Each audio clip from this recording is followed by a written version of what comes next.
শেষ হয়েছে। সম্মানিত উপস্থিতি, এ পর্যায়ে আপনাদের সম্মুখে গুরুত্বপূর্ণ বয়ান পেশ করিবেন অদ্যমান বক্তা, আমাদের বাদেশ্বরের গৌরব হযরত মাওলানা আব্দুল শুকুর সাহেব বাদেশ্বরী।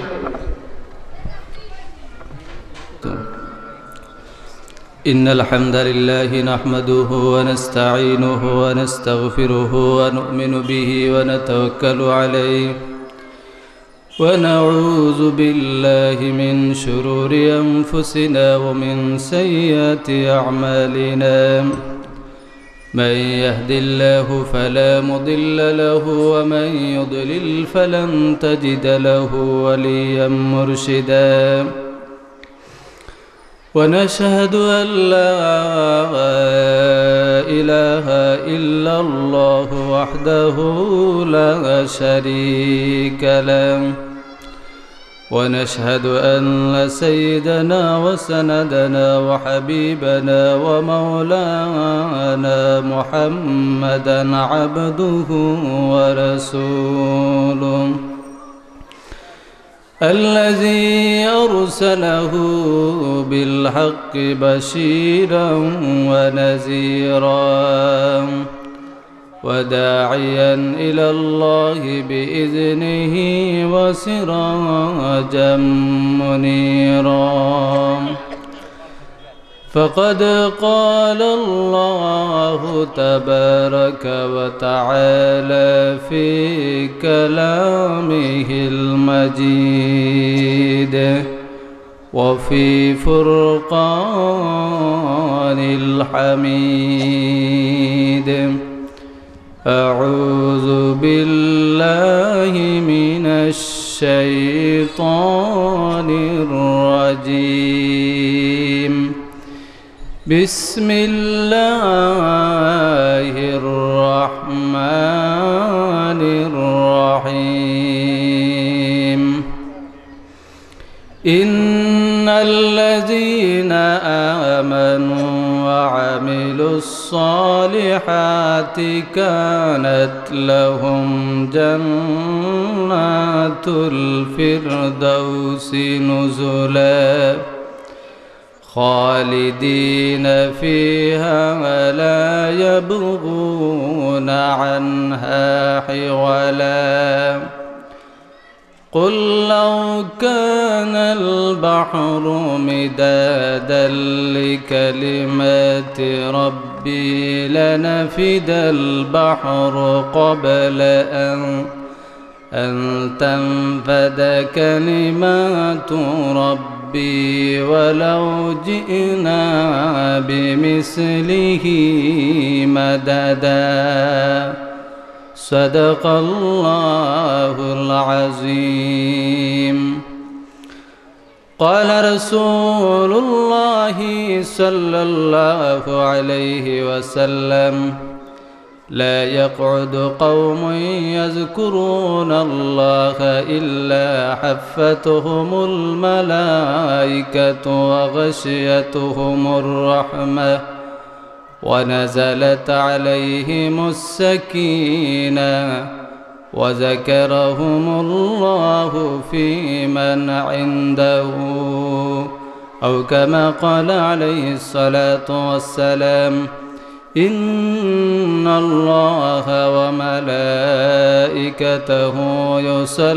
يصلون على النبي يا أيها الذين آمنوا صلوا عليه وسلموا تسليما بسم الله والحمد لله الصلاة والسلام عليك يا رسول الله بسم الله والحمد لله الصلاة والسلام عليك يا رسول الله الصلاة والسلام عليك يا رسول الله الصلاة والسلام عليك يا حبيب الله الصلاة والسلام عليك يا شفيع المذنبين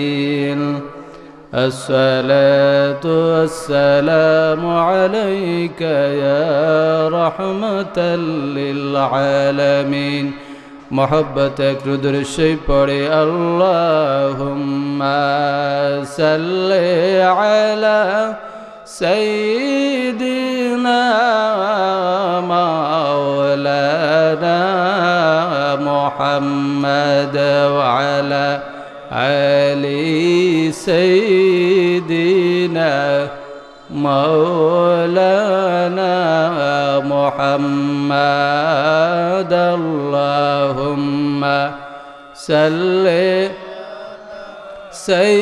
سيدنا مولانا محمد जिस दिल में हासिल नहीं लाखों मोमिन हो मगर ईमान में कामिल नहीं बलगल उला बिकमालिहिम कशफ दुजा बिजमालिही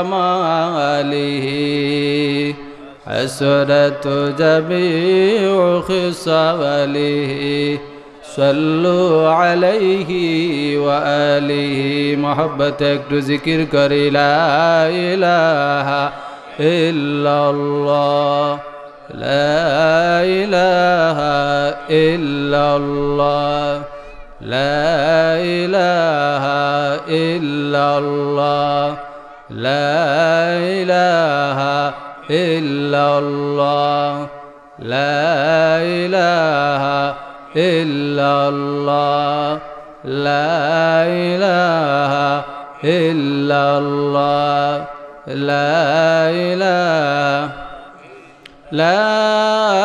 इलाहा इल्लल्लाह मुहम्मदुर रसूलुल्लाह सल्लल्लाहु अलैहि वसल्लम বাদেশ্বর হযরত শাহজালাল ইসলামী যুব সমিতির উদ্যোগে আয়োজিত আজকের এই ইসলামী সুন্নি মহাসম্মেলনের সম্মানিত সভাপতি উপস্থিত শ্রদ্ধেয় মুরব্বিয়ানে কেরাম আমার নওজোয়ান যুবক ভাইরা পর্দার আড়ালে পর্দানিশীন শ্রদ্ধেয় মা বোনেরা আল্লাহ সুবহানাহু ওয়া তাআলার দরবারে আলিশানে আমরা শুকরগুজার হচ্ছি যে আল্লাহ পাক এই পবিত্র মুহূর্তে আসরের নামাজের পরপরই এই আল্লাহর এক মহান সময় দিনের শেষ বেলায় আল্লাহ সুবহানাহু ওয়া তাআলা এই পবিত্র মাহফিলে আমাদেরকে আসার বসার হাজিরি দেওয়ার মতো তৌফিক দিয়েছেন সেজন্য আল্লাহর দরবারে আমরা শুকরগুজার হচ্ছি সকলে পড়ি আলহামদুলিল্লাহ হাজারো লক্ষ কোটি দুরুদ ও সালাম বর্ষিত হোক আমার আপনার প্রিয় নবী জনাবে মুহাম্মদুর রাসূলুল্লাহ সাল্লাল্লাহু আলাইহি ওয়াসাল্লামের দরবারে রিসালাতে আমরা সকলে বলি আমিন আল্লাহ সুবহানাহু ওয়া তাআলা আমাদেরকে প্রিয় নবী শেষ নবী আখেরি জামানার নবী জিন্দা নবী জনাবে মুহাম্মদুর রাসূলুল্লাহ সাল্লাল্লাহু আলাইহি ওয়াসাল্লামের উম্মত হওয়ার তৌফিক দিয়েছেন আমাদের ভাগ্য কিসমত অত্যন্ত বালা আমরা অনাহাসেই প্রিয় নবী দু জাহানের সরদার শাফিউল মুজনিবিন রহমতুল্লিল আলামিনের উম্মত হওয়ার মতো সৌভাগ্য সেজন্য আমরা আবারও আল্লাহর শুকুর আদায় করি বলি আলহামদুলিল্লাহ আল্লাহর শুকুর আদায় করি এজন্যে আমরা অনেকে ধারণা করি যে ওয়াজের প্রথমেই হুজুরে কিছু আল্লাহর শুকরিয়া আদায় করেন সুবহানাল্লাহ আলহামদুলিল্লাহ বলেন এগুলা ওয়াজের একটি সিস্টেম আসলে ওয়াজের সিস্টেম নাই আল্লাহ পাক আমাদেরকে এমন নিয়ামত দ্বারা ভরপুর করে রেখেছেন হায়াতের প্রথম থেকে শেষ পর্যন্ত যদি আমরা আল্লাহর শুকরিয়া আদায় করি, এরপরেও আল্লাহর শুকুর আদায় করা আমাদের দ্বারা শেষ হবে না। সেজন্যেই আল্লাহ পাক বলেছেন, ফাবি আই আলাই রব্বিকুমা তুকাজ্জিবান, বান্দা তুমি আমার কোন শুকুর আদায় করবে, কোন নিয়ামতের শুকরিয়া আদায় করবে। কিন্তু আল্লাহ পাক যেদিকেই আমরা তাকাই না কেন, আল্লাহ পাক নিয়ামত আর নিয়ামত দ্বারা ভরপুর করে রেখেছেন। আল্লাহর নিয়ামত মানুষের শরীরের লোম যেমন গণনা করা সম্ভব নয়, আল্লাহর দেওয়া নিয়ামতও আমাদের গণনা করা সম্ভব নয়। আল্লাহ পাক কোরআনুল কাদিমের মধ্যে ইরশাদ করেন, ওয়াইন তাউদ্দু নিয়ামাতাল্লাহি লা তুহসুহা, তোমরা আমি যে নিয়ামত তোমাদেরকে দান করেছি, আমার নিয়ামতের গণনা করে তোমাদের জীবন শেষ হয়ে যাবে, এরপরেও আমার নিয়ামত তোমরা গণনা করে শেষ করা সম্ভব না। আর যদি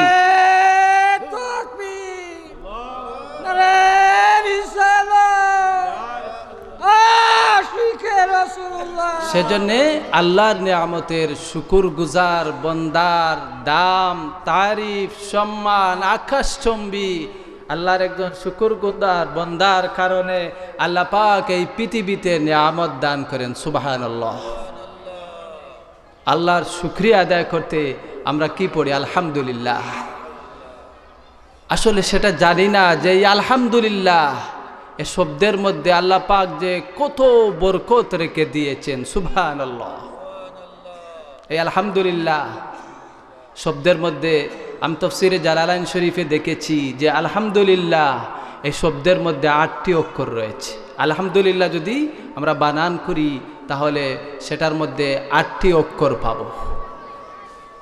8টি অক্ষর। আলহামদু এই শব্দের মধ্যে 5টি এবং লিল্লাহ এই শব্দের মধ্যে 3টি, মোট হচ্ছে 8টি অক্ষর রয়েছে আলহামদুলিল্লাহ। আল্লামা জালালউদ্দিন সুয়ুতি রহমাতুল্লাহ আলাইহি তার কিতাব জালালাইন শরীফের মধ্যে তিনি হাসিয়ার মধ্যে সে মুকদ্দমার মধ্যে সে কথাটি এনেছেন, যারা আল্লাহর মহব্বতে আলহামদুলিল্লাহ আল্লাহর শুকুর আদায় করতে আলহামদুলিল্লাহ যাদের জবান থেকে উচ্চারণ হবে, এই আলহামদুলিল্লাহ বলার সাথে সাথে আল্লাহর বান্দা বান্দির জন্য আল্লাহর জান্নাতের 8টি দরওয়াজা আল্লাহ খুলে দেন। সুবহানাল্লাহ। আলহামদুলিল্লাহ বলা মাত্রই আল্লাহর জান্নাতের 8টি দরওয়াজা খুলে যায়, এর চাইতে আর কিসমত কি হতে পারে? সুবহানাল্লাহ। রাসূলুল্লাহ ইরশাদ করেছেন, আলহামদুলিল্লাহি তামলাউল মিজান, সুবহানাল্লাহি ওয়ালহামদুলিল্লাহি তামলাআনে আও তামলাউ মা বাইনাস সামাই ওয়াল আরদ। আলহামদুলিল্লাহ তামলাউল মিজান, হাসরের ময়দানে আলহামদুলিল্লাহ মিজানের পাল্লাকে ভারী করে দেবে। সুবহানাল্লাহ। আলহামদুলিল্লাহ সেটা ওয়াজের ভূমিকা নয়, সেটা হচ্ছে প্রত্যেক মানুষের উপর আল্লাহ পাক ওয়াজিব করে দিয়েছেন, প্রতিটি মুহূর্তে সে আল্লাহর শুকর আদায় করবে। সুবহানাল্লাহ। কারণ যদি আমি চিন্তা করি আল্লাহ পাক যে আমাকে 2টি নয়ন দিয়েছেন, চক্ষু দিয়েছেন, হাজারো হাজারো জ্ঞান যদি একত্রিত করা হয়, হাজারো শক্তি যদি একত্রিত করা হয়, তাহলে কে বলতে পারবে যে আল্লাহর দেওয়া একটি চক্ষুর মতো আর একটি চক্ষু বানিয়ে দেওয়া সম্ভব না? সম্ভব নয়। সেজন্যে শরীরে আপাদ মস্তকের দিকে চিন্তা করে তাহলে প্রতিটি নিহিত আমরা আল্লাহর শুকরিয়া আদায় করে শেষ করার মতো নয়। সেজন্যেই আল্লাহ পাক বলেছেন, ফাবিআই আলা রব্বিকুমা তুকাজ্জিবান, বন্দা বলো আমার কোন নিয়ামতের শুকরিয়া আদায় করে তুমি শেষ করবে? শেষ করা সম্ভব নয়। সেজন্য আল্লাহ পাক এই আলহামদুলিল্লাহ শরীফের মধ্যে তো বরকত রেখে দিয়েছেন। আল্লাহ শুকর আদায়তে কেউ যদি একবার আলহামদুলিল্লাহ শরীফ উচ্চারণ করে, তার জন্য আল্লাহর জান্নাতের 8টি দরওয়াজা খুলে যায়। বন্দাকে এমনভাবে আল্লাহ প্রস্তুত করে দেন, এমনভাবে বন্দার সাহস বৃদ্ধি করে দেয়, বন্দা যদি তার মধ্যে দৃঢ় আত্মবিশ্বাস রেখে, আল্লাহর উপর আস্থা রেখে, সে যদি জান্নাতের যে দরজার সামনে দাঁড়িয়ে বলবে আমি চাই সে দরজায় যেতে, আল্লাহর নবী বলেন এই শুকুর গুদার বন্দার জন্য আল্লাহ পাক জান্নাতের সেই দরজা খুলে রাখবেন। সুবহানাল্লাহ, সেই দরজা খোলা রাখবেন। সেজন্য ওয়াজে নয়, বাড়িতে নয়, সর্ব অবস্থায় পুত পবিত্র যত সময় থাকবো তত সময়ই আল্লাহর শুকরিয়া আদায় করব, ঠিক কিনা? খানা দানা শেষ, আমরা বলবো আলহামদুলিল্লাহ। ভালো আছেন চাচা? জি আলহামদুলিল্লাহ বাবা ভালো আছি। আলহামদুলিল্লাহ যদি মুখে মুখে নে, তাহলে আমরা যদি এটা অভ্যাসে পরিণত করতে পারি, তাহলে আজকের এই ওয়াজ আমাদের জন্য সার্থক হবে, ঠিক কিনা? আমরা সবাই বাবা ভালো আছেন, আলহামদুলিল্লাহ চাচা ভালো আছি, বাবা ভালো আছি, এই আলহামদুলিল্লাহ শব্দটি আজকে আমরা ওয়াজ থেকে শিখে যাই। প্রত্যেক সময় কেউ কথা বললে ভালো নি, আলহামদুলিল্লাহ ভালো, কেমন আছেন, আলহামদুলিল্লাহ ভালো আছি, এইভাবে আলহামদুলিল্লাহ মুখে মুখে যদি উচ্চারণ করতে পারি, তাহলে আল্লাহ পাক আমাদের উপর খুশ হয়ে যাবেন, ঠিক কিনা? সেদিকে দুনিয়াতেও কাজে লাগবে। সেজন্যে আল্লাহ নবী বলেছেন এমন কাজ করো যে কাজে দুনিয়া এবং আখেরাত ভালো হয়।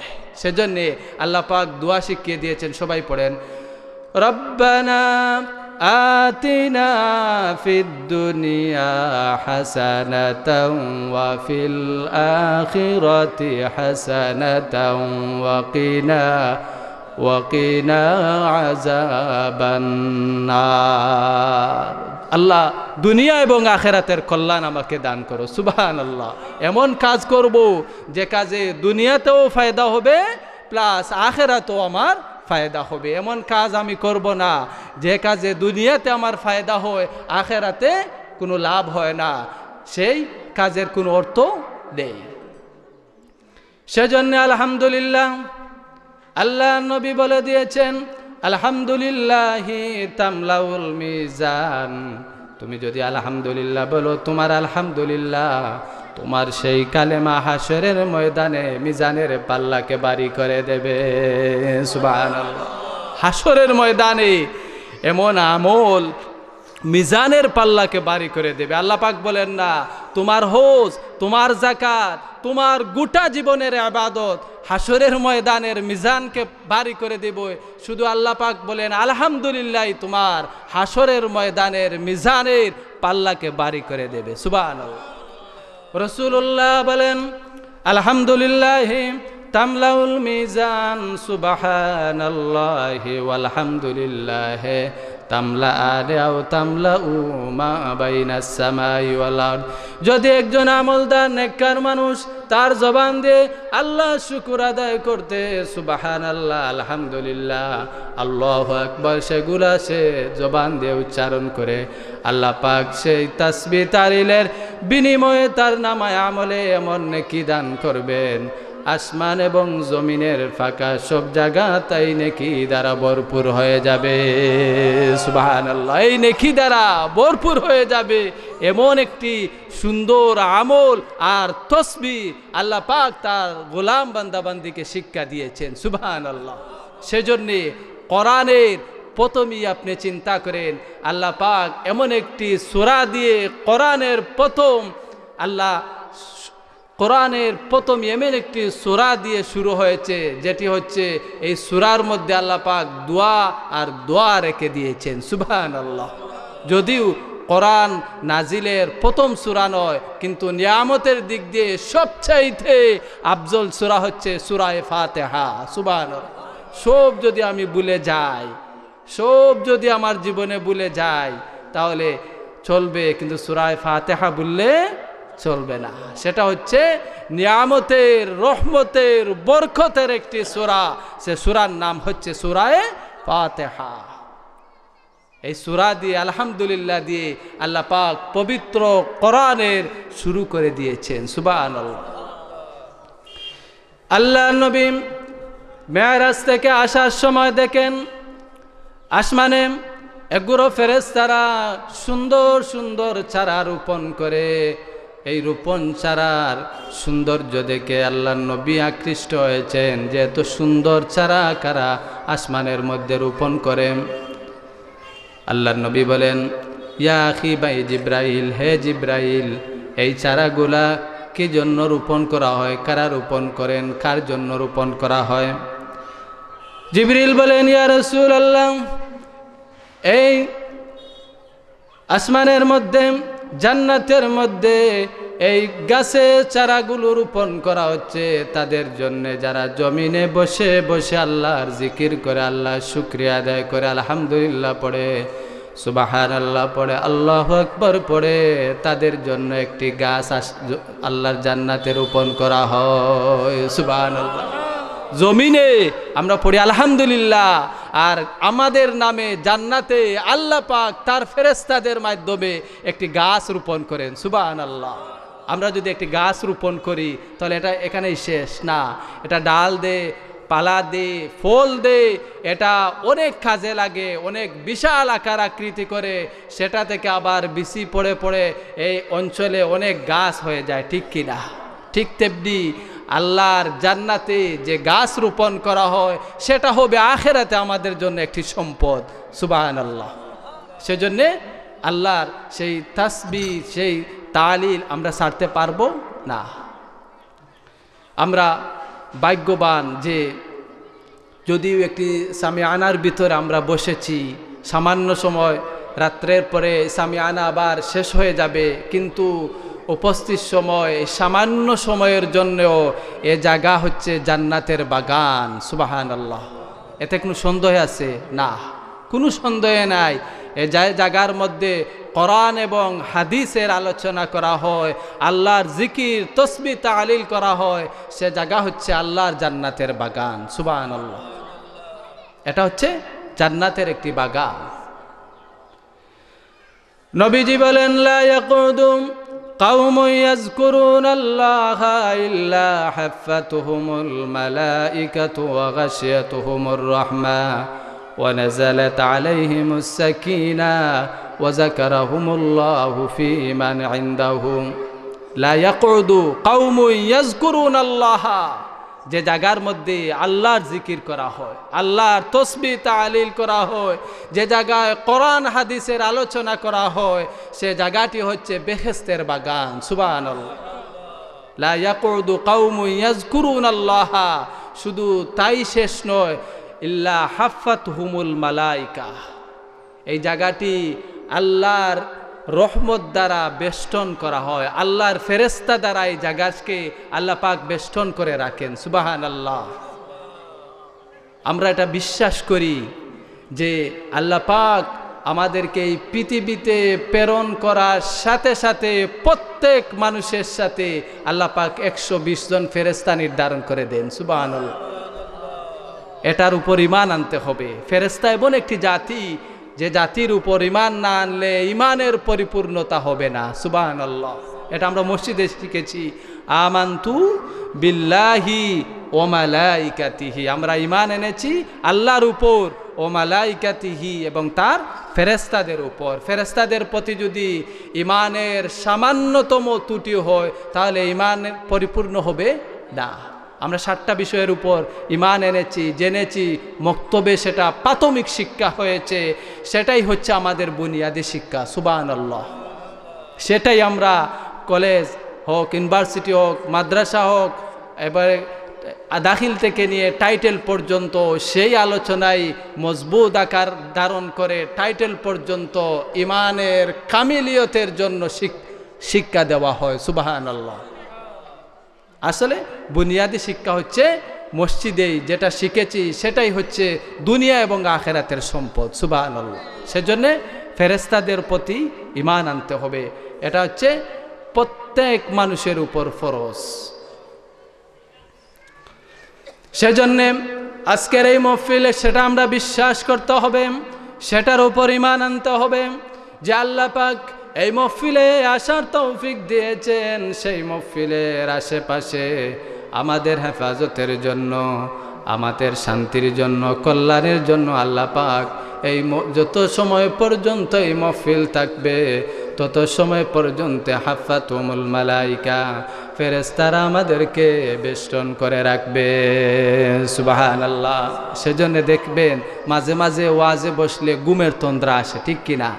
এই জন্যেই আসে, যে জায়গায় আল্লাহর রহমত নাজিল হয় সে জায়গায় ঘুমের তন্দ্রা আসে। সুবহানাল্লাহ। ভালো কাজে গেলে দেখবেন ঘুমের তন্দ্রা আসে, সেটা ইচ্ছা করে নিজে সরায়ে রাখতে হয়, অ্যাভয়েড করতে হয়, না হলে ইবাদত করা যায় না। কিন্তু বিশ্বাস করা যাবে এটাই যে আল্লাহর রহমত নাজিল হচ্ছে, সেজন্যই ঘুমের তন্দ্রা আছে। ঘুম শান্তি সুস্বাচ্য মন না হলে মানুষের চকুতে ঘুম আসে না, ঠিক কিনা? আপনি ইচ্ছা করলে ঘুম আনতে পারবেন, আল্লাহ যদি ঘুম না দেন, আল্লাহর যদি রহমত না হয়, তাহলে ঘুম আসবে না।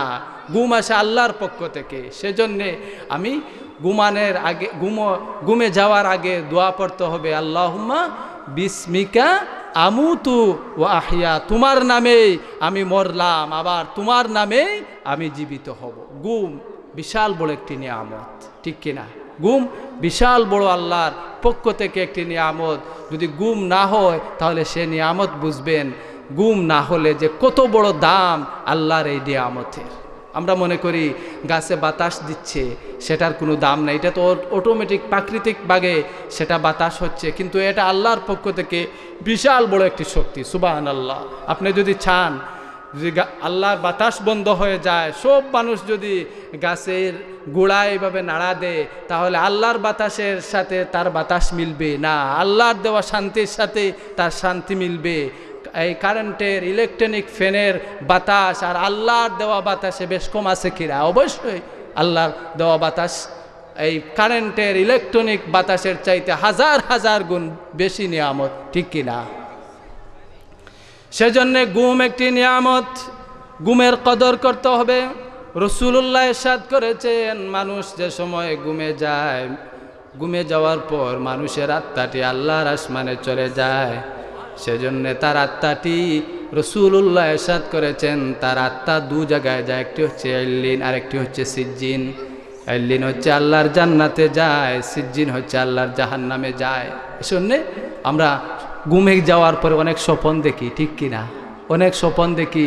কেউ স্বপ্ন দেখি বিশাল বড়, আর কেউ স্বপ্ন দেখি যে আমি একেবারে গাতে চলে যাচ্ছি, ঠিক কিনা?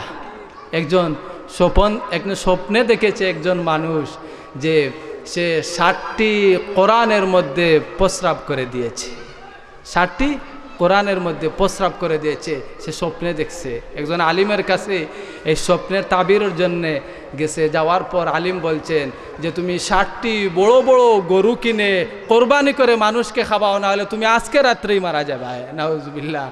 সে গরিব মানুষ বয়ে শেষ হয়ে গেছে যে আমি 60টি গরু, আমি তো 60টি গরু এখানে দেখি নাই, একত্রিতভাবে আমি 60টি গরুর মালিকও নাই, তাহলে আমি কিভাবে করব? সে বলল, না, আমি আরেকজনের কাছে যাব। আরেকজন আলিমের কাছে গেছে। যাওয়ার পরে সে আলিমের কাছে গিয়ে বলছে, হুজুর, আমি এভাবে স্বপ্নে দেখেছি যে 60টি কোরআনের উপর প্রস্রাব করে দিয়েছি, আমার এই স্বপ্নের তাবির কি হবে? তিনি বললেন, আল্লাহ পাক তোমার প্রতি দয়া করেছেন, আল্লাহ তোমার এই মৃত্যুর আগ পর্যন্ত তোমাকে 60টি সন্তান দান করবেন, ছেলে সন্তান, 7টি ছেলে সন্তান কোরআনে হাফিজ হবে। সুবহানাল্লাহ। সেজন্য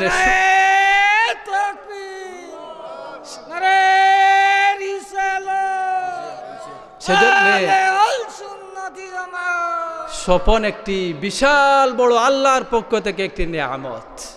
স্বপন তাফসীরে লিখেছেন, সে স্বপন এমন একটি বিষয়, যেমন একটি পাখি তার পায়ের মধ্যে একটি পাথর নিয়ে সে উড়িয়ে যাচ্ছে, সে পাথরটি অ্যাক্সিডেন্ট করে হয়তো একটি নাপাক জায়গাতে পড়তে পারে, আর না হয় সে পাথরটি মসজিদের উপর পড়তে পারে। সুবহানাল্লাহ।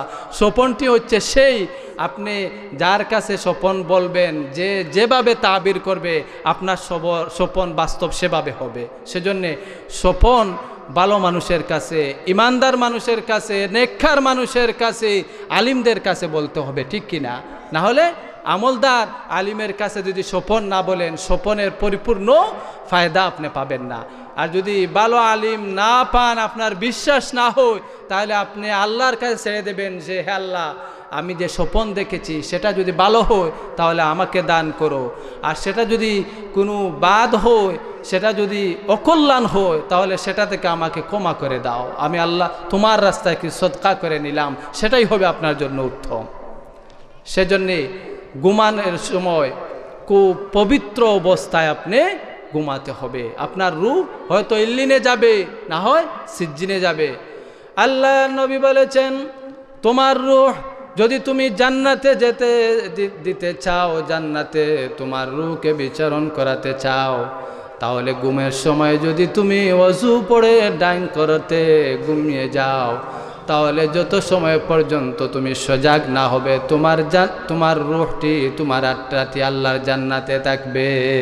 সুবহানাল্লাহ, আল্লাহর জান্নাতে থাকবে। তুমি যদি ঘুমের সময় অজুর অবস্থায়, পবিত্র অবস্থায় ডান কাতে শুয়ে যাও, তাহলে যত সময় ঘুমাবে তত সময় আল্লাহ পাকের নিয়ামত, আল্লাহ পাকের হেফাজতে তুমি আমানত থাকবে। সুবহানাল্লাহ। ঘুমে অনেক অ্যাক্সিডেন্ট হয় কিনা, হঠাৎ দেখা যায় যে উনি বিকালে বাজার করেছেন, নামাজ পড়েছেন, একসাথেই ছিলাম, কিন্তু রাত্রে ঘুমানোর পরে আর সকালে উঠার আর ক্ষমতা হয় নাই, ঘুমেই তিনি চলে গিয়েছেন। ইন্না লিল্লাহি ওয়া ইন্না ইলাইহি রাজিউন, তার নামে মসজিদের মাইকে এলান হয়ে গিয়েছে, সে দুনিয়া থেকে বিদায় হয়ে গিয়েছেন। যে আমি যদি এমন আমল করে নেই যে আমি সর্ব অবস্থায় আল্লাহর শুকরিয়া আদায় করব, এবং ঘুমানোর সময় একটি আমল আমাদের হয়ে গিয়েছে, শিক্ষা হয়ে গিয়েছে যে প্রত্যেক অবস্থায় আমি আল্লাহর শুকরিয়া আদায় করব। তো হুজুর, বাথরুমে গেলে কি আল্লাহ শুকরিয়া আদায় করব? আপনি চিন্তা করেন যে যদি কত মানুষ হসপিটাল রয়েছে, তার বাথরুম হয় না, টয়লেট হয় না। আল্লাহ পাক যে কত সুন্দর করে শান্তিতে আমাকে টয়লেট আদায় করার, টয়লেটে যাওয়ার পরে টয়লেট নিঃশ্বাস করার তৌফিক দিয়েছেন, সেজন্য আমি শুকরগুজার হব না? শুকুর আদায় করব যে আল্লাহ তোমার শুকরিয়া আদায় করছি যে আমি কত যে শান্তি পেয়েছি টয়লেট আদায় করে, টয়লেট শেষ করে। সেজন্য প্রত্যেক বিষয়ে আমি বললাম টয়লেটের জন্যে যে একবারে নিম্নতম অবস্থা থেকে একেবারে যত বড় রয়েছে, যত অবস্থান রয়েছে, প্রত্যেকটি অবস্থানে আল্লাহর শুকুর আদায় করব, ঠিক কিনা? দ্বিতীয়, আমি শুকরিয়া আদায় করব যে আল্লাহ পাক প্রিয় নবী জনাবে মুহাম্মদুর রাসূলুল্লাহ সাল্লাল্লাহু আলাইহি ওয়াসাল্লামের উম্মত হওয়ার মতো সৌভাগ্য আল্লাহ পাক আমাদেরকে দান করেছেন, আল্লাহ নবী উম্মত হয়েছি। আর তৃতীয়, আমরা একটি আমল করব যে প্রত্যেক দিন ঘুমে যাওয়ার সময় ওযু করে ঘুমাবো। আমি অনেক সময় অনেক জায়গায় গিয়েছি, অনেক মুরব্বী সাহেবদের সাথে রাত্রি যাপন করেছি, দেখেছি যে ওপারও তিনি ওযু করলে ঠান্ডা লেগে যাবে, ওযু করলে কষ্ট হবে, তার আমল নষ্ট হয়ে যাবে, সেজন্যে ওযু না করতে পারলেও সে তয়ম্মুম করে ঘুমায়। সুবহানাল্লাহ। এত পবিত্র আত্মা, এমন পবিত্র মন কে গড়ে দিতে পারে? একমাত্রই সর্ব উচ্চ কারণ হচ্ছে আমল। সুবহানাল্লাহ। আমল না হলে মানুষের পরিবর্তন হওয়া সম্ভব। সেজন্যে আমরা ফেরেশতাদের উপর ঈমান আনতে হবে, এটা আমাদের বুনিয়াদি শিক্ষা। বিশ্বাস করতে হবে এ জায়গা ফেরেশতারা আমাদেরকে বেষ্টন করে রেখেছে। বিশ্বাস করতে হবে যে আল্লাহ পাক প্রত্যেক মানুষের সাথে 120 জন ফেরেশতা রেখে দিয়েছেন। এই আসমান আল্লাহ পাক টিকে রেখেছেন আল্লাহর কুদরতিভাবে, আর তার হেফাজত করছে ফেরেশতারা। সুবহানাল্লাহ। তার রক্ষণাবেক্ষণ করছে কে? ফেরেশতারা। বৃষ্টি আসে জমিনে আল্লাহর হুকুমে, দেখে ফেরেশতা এর মেনটেন করে, ঠিক কিনা? আরশে আজিম আল্লাহ পাক রেখেছেন, সে আরশে আজিমের পায়া ফেরেশতাদের কাঁধে আল্লাহ পাক রেখে দিয়েছেন। সুবহানাল্লাহ। সে শক্তিশালী আল্লাহর একটি সৃষ্টি হচ্ছে ফেরেশতা। সুবহানাল্লাহ। তাদের প্রতি ঈমান আনতে হবে। সেজন্য রাসূলুল্লাহ বলেছেন, লা ইয়াকুদু কওমুন ইয়াযকুরুনাল্লাহা ইল্লা হাফাতুহুমুল মালাইকা ওয়া গাশিয়াতুহুমুর রাহমা। শুধু ফেরেশতারা আজকের এই মাহফিলকে বেষ্টন করে নাই, আল্লাহর আসমান থেকে আল্লাহ পাক অবধারিতভাবে বর্ষার মতো মেঘের মতো ঝর্ণার মতো আল্লাহ পাক আসমান থেকে এই মহফিলের উপর রহমত নাজিল করেন। ওয়াগাশিয়াতুমুর রাহমা ওয়া নাযালাত আলাইহিমুস সাকিনা, আল্লাহ পাক সাকিনা নাজিল করেন। আল্লাহ পাক ওয়াগাশিয়াতুমুর রাহমা, রহমতেই মহফিলকে বেষ্টন করে রাখে। শেষ নয়, শুধু ফেরেশতারাই মহফিলকে বেষ্টন করে না, আল্লাহর রহমত শুধু বেষ্টন করে না, আল্লাহ পাক আসমান থেকে রহমত নাজিল করেন নাই। শেষ মুহূর্তে রাসূলুল্লাহ বলে দিলেন, লা ইয়াকুদু কাওমুন ইয়াযকুরুনাল্লাহা ইল্লা হাফাতুহুমুল মালাইকাতু ওয়া গাশিয়াতুহুমুর রাহমা ওয়া নাযালাত আলাইহিমুস সাকিনা ওয়া যাকারাহুমুল্লাহু ফী মান ইনদাহু। সুবহানাল্লাহ। এখানে কোরআন হাদিসের আমলের আলোচনা হচ্ছে, কিন্তু আল্লাহর নবী বলেন তোমরা একজনে আলোচনা করছো, অন্যরা আলোচনা শুনছো, সেটা বলে তোমরা ক্ষান্ত হও নাই, শেষ হও নাই। তোমরা যে আলোচনা করো, আমি আল্লাহ পাক আসমানের উপর ফেরেশতাদেরকে নিয়ে তোমাদের আলোচনা করি। সুবহানাল্লাহ। আমাদের আলোচনা হোক, আমরা আলোচনা করছি জমিনে, আর আমাদের আলোচনা হচ্ছে আসমানে। সুবহানাল্লাহ। ওয়া যাকারাহুমুল্লাহু ফী মান ইনদাহুম, তোমরা যে আলোচনা করো এ জায়গার মধ্যে তোমাদের আলোচনা আসমানে হচ্ছে, সেটার উপর ঈমান আনতে হবে যে আল্লাহর কোরআন এবং হাদিসের আলোচনা যে জায়গায় হয়, জিকির আজকার যে জায়গায় হয়, আল্লাহর নবীর উপর দুরূদ যে জায়গায় হয়, সেই মানুষের আলোচনা শেষ নয়। ফেরেশতারা তাদের আমল নিয়ে আসমানে যায়, গর্ব করেন আল্লাহ পাক যে আমার গোলাম বান্দারা একত্রিত বসে আমার আলোচনা করছে, আমি তাদের উপর খুশি হয়ে গিয়েছি। হে ফেরেশতারা, তোমরাও তাদের উপর রহমত নাজিল করে দাও। সুবহানাল্লাহ। আমাদের উপর আল্লাহর পক্ষ থেকে রহমত নাজিল হচ্ছে। এটা হচ্ছে এই মহফিল, কোরআন হাদিসের মহফিলের সাথে সম্পর্ক হচ্ছে ইমানের একটি বিষয়। সুবহানাল্লাহ, ঠিক কিনা? এখানে বলা হবে না কাউকে যে আপনি অমুককে বুট দাও, অমুককে বুট দাও, নৌকায় বুট দাও, দানের শীষে বুট দাও, লাঙ্গলে বুট দাও, এগুলা কোনো কিছু বলা হবে? শুধুই বলা হবে তুমি আখিরাতের জন্য প্রস্তুত হয়ে যাও। সুবহানাল্লাহ। এর চাইতে উত্তম জায়গা, উত্তম মহফিল আর কি হতে পারে? আমরা এরপরেও ত্যাগ করতে পারি না একটা দিন, যে জায়গায় কোরআন হাদিসের আলোচনা হবে সে জায়গায় আমি একদিন অফ করে দিলাম, আমার সব ব্যস্ততা আমি ত্যাগ করে আজকে মহফিলের প্রথম থেকে শেষ পর্যন্ত আমি সেই জায়গায় অফ করে দিয়েছি, আমি থাকবো। আল্লাহ পাক সেই ত্যাগকে যদি কবুল করেন তাহলে আল্লাহ পাক এর জন্য আপনাকে জান্নাত দিতে পারেন কিনা?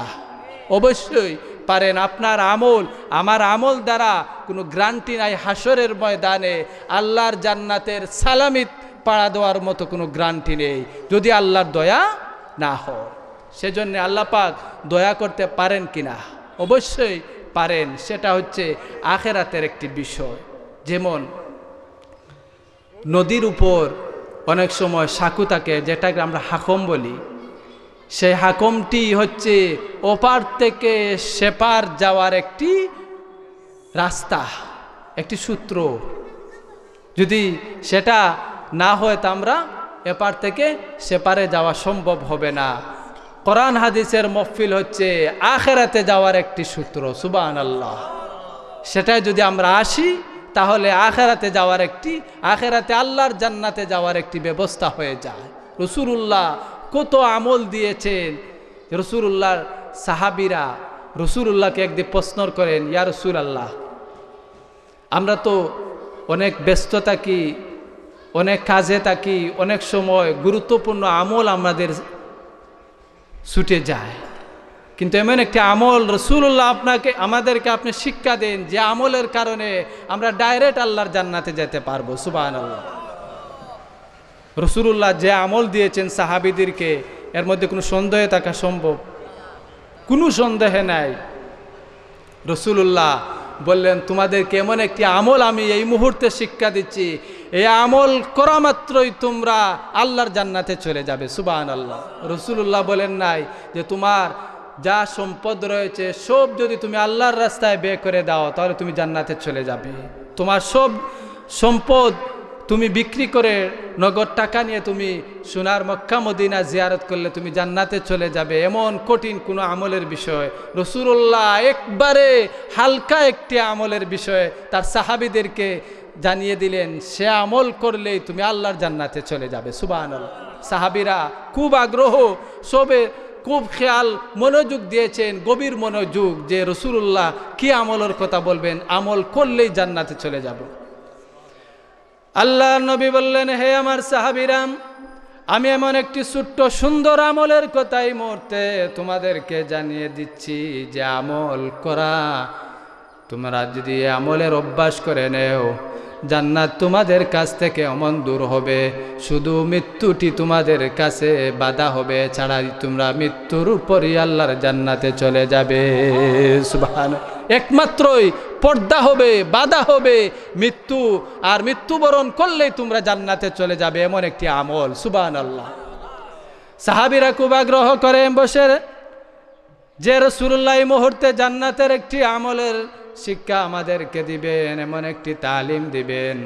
আল্লাহর নবী এই মুহূর্তে বললেন, হে আমার সাহাবীরা, তোমরা যদি প্রত্যেক ওয়াক্ত 5 ওয়াক্ত নামাজের পরে, ফরজ নামাজের পরে আয়াতুল কুরসি আল্লাহু লা ইলাহা ইল্লা হুয়াল হাইয়ুল কাইয়ুম লা তাখুযুহু সিনাতুন ওয়ালা নাওম লাহু মা ফিস সামাওয়াতি ওয়া মা ফিল আরদ, এই আয়াতের শেষ পর্যন্ত যদি তোমরা পড়ে, আয়াতুল কুরসি পড়ে যদি তোমরার বুকুতে প্রত্যেক ফরজ নামাজের পরে ফুঁক দিতে পারো, তাহলে এই আমলের, এই কোরআনের আয়াতের এই আমলের বিনিময়ে আল্লাহ পাক তোমাদের জন্য সরাসরি জান্নাতের ব্যবস্থা রেখে দিয়েছেন। সুবহানাল্লাহ।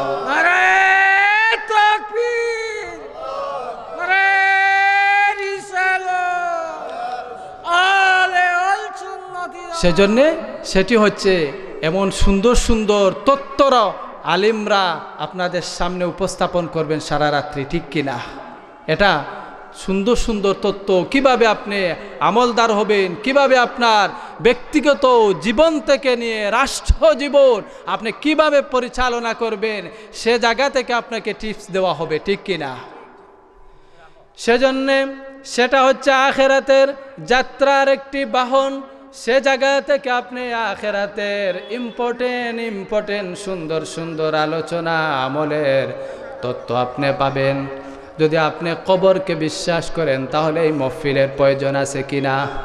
কবরকে যদি বিশ্বাস করেন, সকরাতকে যদি আপনি বিশ্বাস করেন, মিজানকে যদি আপনি বিশ্বাস করেন, ফুলসিরাতকে যদি আপনি বিশ্বাস করেন, জান্নাতকে যদি আপনি বিশ্বাস করেন, জাহান্নামকে যদি আপনি বিশ্বাস করেন, তাহলে এরকমের মহফিলের প্রয়োজন আছে কিনা? অবশ্যই আছে। সেই আখেরাতের বিষয়ের তত্ত্ব আলেমরা সবচাইতে ভালো দিতে পারেন, ঠিক কিনা? আখেরাতের তত্ত্ব আলিমরা, সব বিষয়ের তত্ত্ব আলেমরা কোরআন থেকে ইনভেস্টিগেশন করে দিতে পারেন তো ঠিকই, কিন্তু আখেরাতের বিষয়টা স্পষ্টভাবে যে কোনো আলিম সেটা আপনার সামনে সুন্দর করে উপস্থাপন করতে পারেন, ঠিক কিনা? সেজন্যে কবরের বিশ্বাস রাখলে এমন মাহফিলের প্রয়োজন আছে কিনা? আমরা সবাই কবরে যাব সেটা বিশ্বাস করি। রাসূলুল্লাহ ইরশাদ করেছেন, আখিরাতের প্রথম যে জায়গা হচ্ছে, এই বরজখের প্রথম জায়গাটি হচ্ছে কবর। যে কোনো মানুষ ইন্তেকাল করার পরে সে কবরে যাবে, এতে কোনো সন্দেহ নাই। কবরে যাওয়ার পর সে 3টি প্রশ্নের জবাব দিতে হবে, এতে কোনো সন্দেহ নাই, না সন্দেহ আছে? 3টি প্রশ্নের জবাব অবশ্যই, সে গরিব হোক, ধনী হোক, কালো হোক, সাদা হোক, বুড়ো হোক আর জওয়ান হোক, মুসলমান হলেই কবরে 3টি প্রশ্নের জবাব দিতে হবে কিনা? অবশ্যই দিতে হবে। তাহলে আমরা অনেকে আরবি ভাষা জানি না, তাহলে আরবিভাবে প্রশ্ন করা হবে আরবিতে, আবার আমি উত্তরও দিতে হবে আরবিতে, সেটা আমি কিভাবে দেব? সেটা সূত্র হচ্ছে, যদি আপনি ইমানদার হয়ে যান, আল্লাহর দিনের উপর বিশ্বাস করে যান, চক্ষু মুজার পরেই আপনি ইমানদার মানুষ হিসাবে আল্লাহ পাক আরবি ভাষা আপনাকে শিক্ষা দিয়ে দিবেন। সুবহানাল্লাহ। সেজন্যে কবরে যাওয়ার পর আর প্রশ্ন দিতে প্রশ্নের উত্তর দিতে আর কোনো দ্বিধাদ্বন্দ্ব নাই। কবরে যাওয়ার পর একে একে ফেরেশতারা নাজিল হবেন। কেউ আপনাকে আপনার গলায় আমলনামা জড়িয়ে দিবেন, কেউ আপনাকে প্রশ্ন করবেন, কেউ আপনাকে শান্তি দিবেন, কেউ আপনাকে অশান্তি দিবেন। এভাবে কে দাঁড়ে কবরের মধ্যে দাঁড়ে দাঁড়ে একজন পর একজন ফেরেশতাদের আগমন ঘটবে। সুবহানাল্লাহ। সেজন্যে আখিরাতের সব বিষয়টি ফেরেশতাদের উপর, ঠিক কিনা? সেজন্যে ফেরেশতাদের প্রতি মহব্বত থাকা প্রয়োজন আছে কিনা? আমরা এমন এমন আল্লাহর ফেরেশতারা রয়েছেন যাদের নাম শুনলে শরীরের লুম খাড়া হয়ে যায়, ঠিক কিনা? যদি শুনেন যে আমার লাগাবাড়ি আজরাইল আসছে, তারপরে আমার ঘরে আসবে, তাহলে আপনার হুঁশ ঠিক থাকবে। আজরাইলের আকার আকৃতি শুনলে আপনার হুঁশ ঠিক থাকবেই। আমি তফসিরে জালালাইনে কয়েকদিন আগে দেখেছি, সচক্ষে দেখেছি যে এই কোরআনের একটি আয়াতের তফসিরে আজরাইলের আকার আকৃতির আলোচনা। সুবহানাল্লাহ। তার আকার আকৃতি এমন বিশাল, সে এই বিশাল আকার আকৃতি নিয়ে আপনার ঘরে হাজির হয়। সুবহানাল্লাহ। আর রহমতের নজর নিয়ে যদি আপনার ঘরে হাজির হয়, আজরাইলের চাইতে প্রিয় আর কিছু নেই। সুবহানাল্লাহ। আর গজবের সুরত নিয়ে যদি আপনার ঘরে হাজির হয়, এর চাইতে ভয়ানক কোনো ডর আমার আর নেই। এই আজরাইলের আকার কিতাবে লিখেছেন।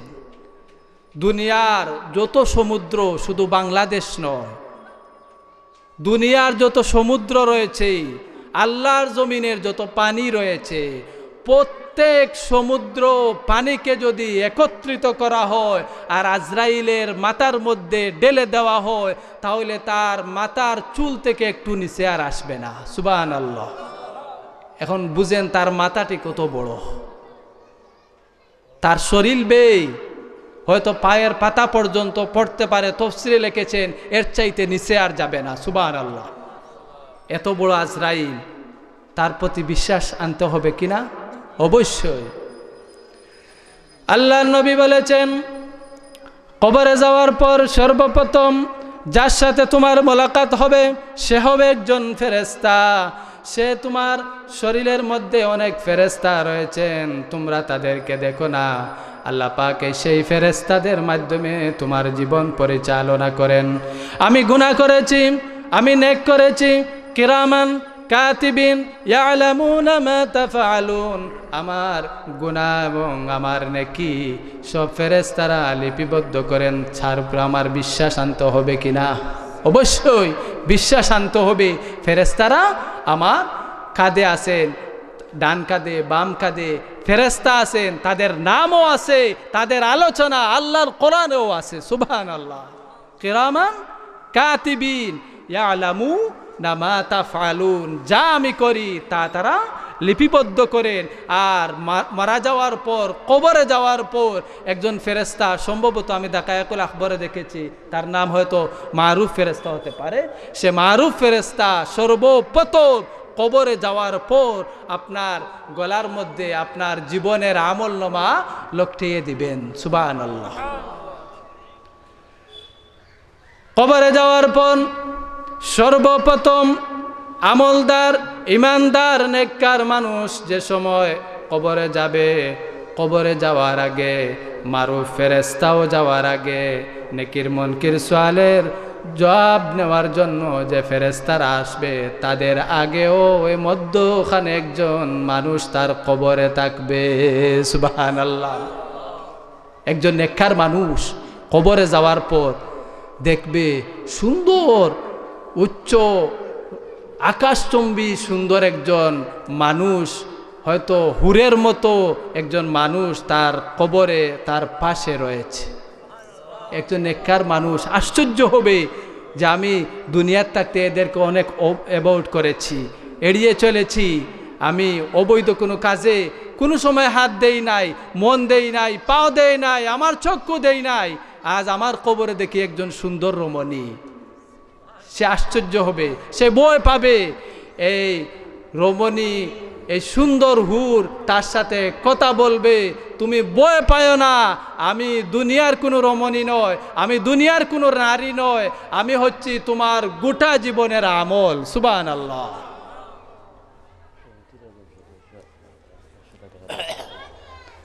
সমিতির একজন সদস্য 100 টাকা দিয়ে দোয়া চেয়েছেন, আল্লাহ পাক তার এই সদকাকে কবুল করেন। সবাই বলেন আমিন। দুরূদ শরীফ পড়েন, সাল্লাল্লাহু আলা মুহাম্মাদ সাল্লাল্লাহু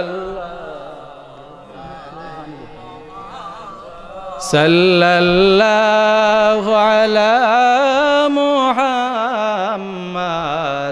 সাল্লাল্লাহু আলাইহি ওয়াসাল্লাম। ইলম নাই ডাকি আপনাকে, আমল নাই বিপদ হাসরে, সুপারিশ করিও আমরার মালিক মৌলার দরবারে। সাল্লাল্লাহু আলা মুহাম্মাদ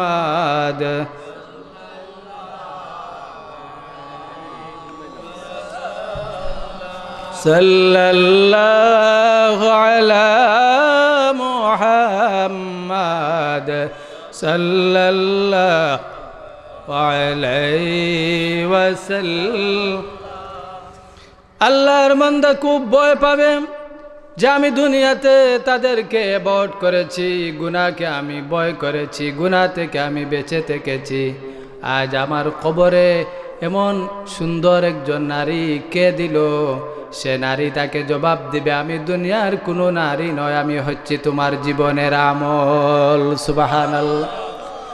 সে তার সাথে আলোচনা করবে যে তুমি আমাকে কি সাহায্য করবে বলে আমি তোমাকে সাহায্য করি নাই কি বলে, আমি যে সময় তোমার সাকরাত এসেছিল, আজরাইল তোমার ঘরে যে সময় এসেছিল, আমি আমল তোমার সাথেও ছিলাম। আজরাইল তোমাকে কষ্ট দিতে চেয়েছিল, কিন্তু আমি আমল তোমাকে বাধা দিয়ে, আজরাইলকে বাধা দিয়েছি যে তার আমল ভালো, তাকে কষ্ট দিও না।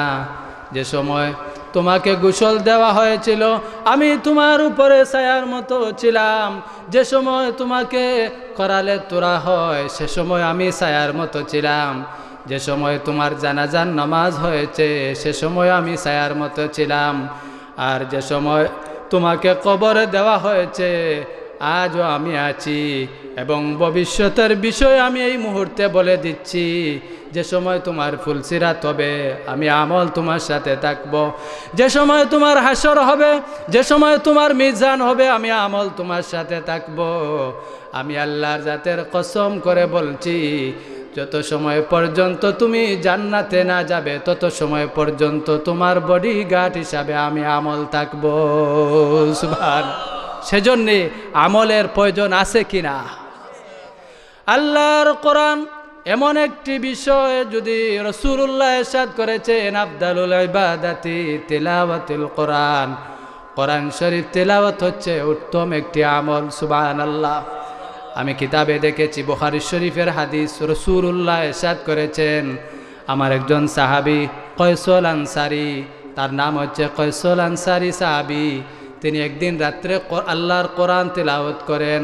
কোরআন তেলাওয়াত করতে গিয়ে এমন অবস্থা হচ্ছে, গভীর রাত্রিতে কোরআন তেলাওয়াত করেন, আর তিনি দেখেন আসমান থেকে তার ছাদের উপর মেঘের মতো, ঝর্ণার মতো পানি পড়ছে।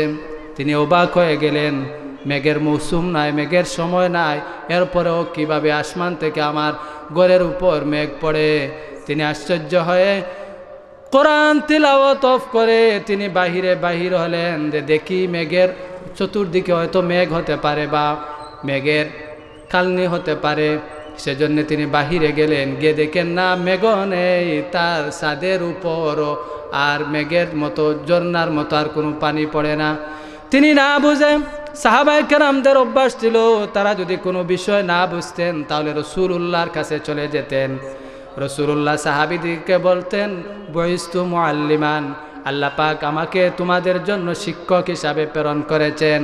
সেজন্য কয়সল আনসারী রাসূলুল্লাহকে বললেন, ইয়া রাসূলুল্লাহ, আমি গত রাত্রের একটি ঘটনা, আমি কোরআন তিলাওয়াত করতেছিলাম, হঠাৎ দেখি আমার ঘরের ছাদের উপর বৃষ্টির মতো ঝর্ণার মতো পানি পড়ে, আমি বুঝলাম না। রাসূলুল্লাহ বললেন, হে আমার সাহাবী, তুমি না বুঝলেও আমি রাসূল তোমাকে সেটা বুঝিয়ে দিচ্ছি। তুমি যে সময় কোরআন তিলাওয়াত করা শুরু করেছিলে, কোরআন তিলাওয়াতের সাথে সাথে আসমান থেকে রহমত নাজিল হয়েছে, তোমার ঘর পর্যন্ত এসেছে। হে আমার সাহাবী, যদি তুমি কোরআন তিলাওয়াত বন্ধ না করতে, আর এভাবে যদি দিন হয়ে যেত, আর তুমি বাহির হতে, আমি রসুলের দরবার পর্যন্ত আসা পর্যন্ত তোমার মাথার উপর এভাবে ঝর্ণার মতো রহমত পড়তে থাকত। সুবহানাল্লাহ। সেজন্যে আল্লাহর কোরআন তিলাওয়াতের মধ্যে রহমত বরকত আছে কিনা? আমরা কিন্তু কোরআন থেকে অনেক দূরে সরে গিয়েছি। এ কোরআন মানুষকে হাসরের ময়দানে সুপারিশ করে আল্লাহর জান্নাতে নেবে, এতে কোনো সন্দেহ নেই। কোরআন রাসূলুল্লাহ ইরশাদ করেছেন, কোরআনের হাসরের ময়দানে কোরআনের জবান হবে, কোরআন মানুষের সাথে কথা বলবে, আল্লাহর সাথে কোরআন কথা বলবে, ফেরেশতাদের সাথে কোরআন কথা বলবে। আল্লাহর এই কোরআন মানুষকে হাসরের ময়দানে সুপারিশ করে করে আল্লাহর জান্নাতে নিয়ে যাবে। সুবহান। রাসূলুল্লাহর একজন সাহাবী প্রত্যেক দিন তিনি নামাজের সময় সূরা ইখলাস তিলাওয়াত করতেন। কিতাবের মধ্যে লিখেছেন, রাসূলুল্লাহর সাহাবী প্রত্যেক দিন সূরা ইখলাস তিলাওয়াত করতেন, কুল হুয়াল্লাহু আহাদ। তিনি এক মসজিদের ইমাম ছিলেন। প্রত্যেক দিন, বিষয়টি বুঝবেন, প্রত্যেক দিন তিনি আলহামদুলিল্লাহ পড়ার পর কুল হুয়াল্লাহ পড়ে অন্য সূরা পড়েতেন, তারপর এক রেকাত পড়তেন। পরের রেকাতেই তিনি আবার আলহামদুলিল্লাহ পড়ে কুল হুয়াল্লাহ পড়ে এরপরে রাকাতে যেতেন, রুকুতে যেতেন। এভাবে তিনি অনেক দিন ধরে নামাজ পড়েন। মুসল্লিরা একটু কেঁপে গেল। রাসূলুল্লাহর দরবারে গিয়ে তারা বিচার নাসিল করলো যে, ইয়া রাসূলুল্লাহ, আপনি যে ইমামকে দিয়েছিলেন, ইমামের এই অভ্যাস প্রত্যেক দিন নামাজের সময় একটি সূরা পড়ে, একটা জোহর হোক আসর হোক, তাকে আমরা জিজ্ঞাসা করেছি, সে চুপে চুপে কেরাত জোহর আসর তাও পড়ে, মাগরিব এশা ফজরে তো উচ্চ আওয়াজে পড়ে আমরা শুনি। আমরা এভাবে সে একটি মাসআলার উল্টা কাজ করে, আমরা আপনার কাছে বিচার পাচ্ছি। রাসূলুল্লাহ সে সাহাবীকে ডেকে আনলেন যে, হে আমার সাহাবী, প্রত্যেক দিন কেন ওই সূরা তুমি এইভাবে পড়ো? সাহাবী রাসূলুল্লাহর দরবারে জবাব দিলেন, ইয়া রাসূলুল্লাহ, কোরআনের এই সূরার প্রতি আমার মহব্বত, সেজন্য আমি সূরা ইখলাসকে মহব্বত করি, এজন্য আমি প্রত্যেক দিন এইভাবে সূরা ইখলাস পড়ি। আল্লাহর নবী হাজারো সাহাবীদের সামনে তার ইমাম সাহাবীকে বলে দিলেন, হে ইমাম সাহাবী, সূরা ইখলাসের সাথে তোমার মহব্বত, অতএব হাসরের ময়দানে সূরা ইখলাসই তোমাকে আল্লাহর জান্নাতে পৌঁছে দেবে। সুবহানাল্লাহ।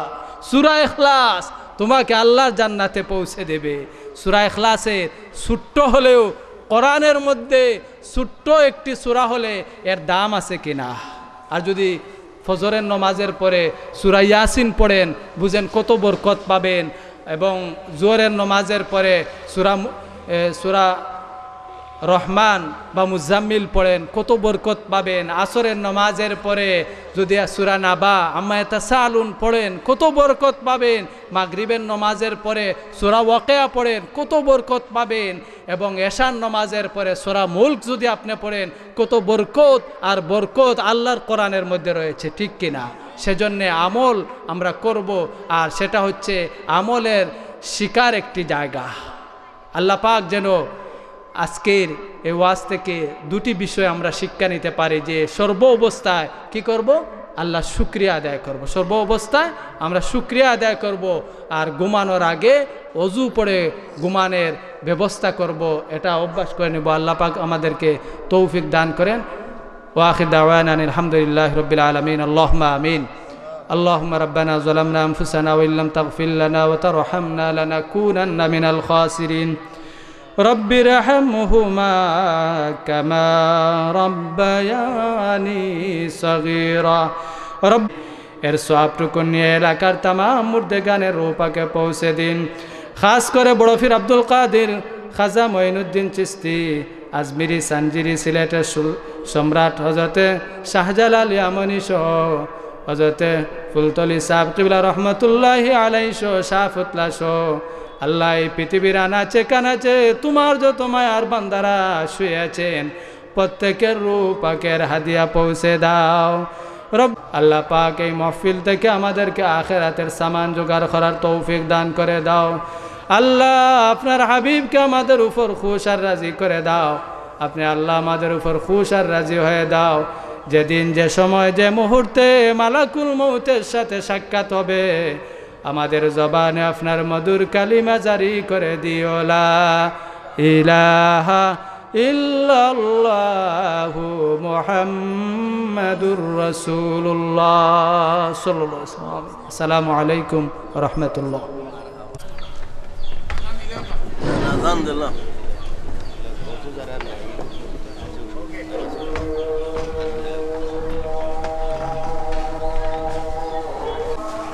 আল্লাহু আকবার আল্লাহু আকবার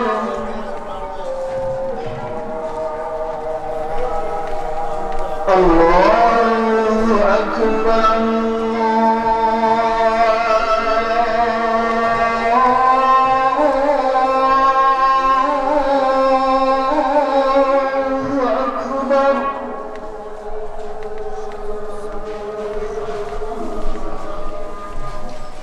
أشهد أن لا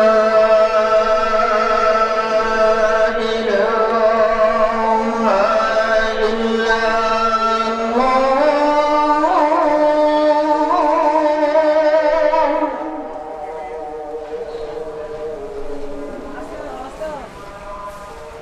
أشهد أن لا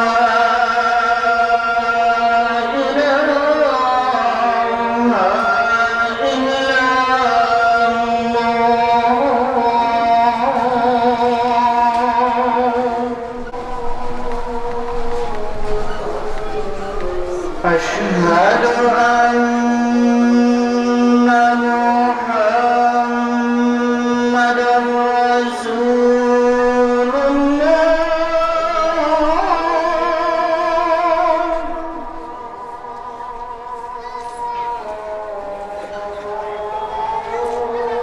أشهد أن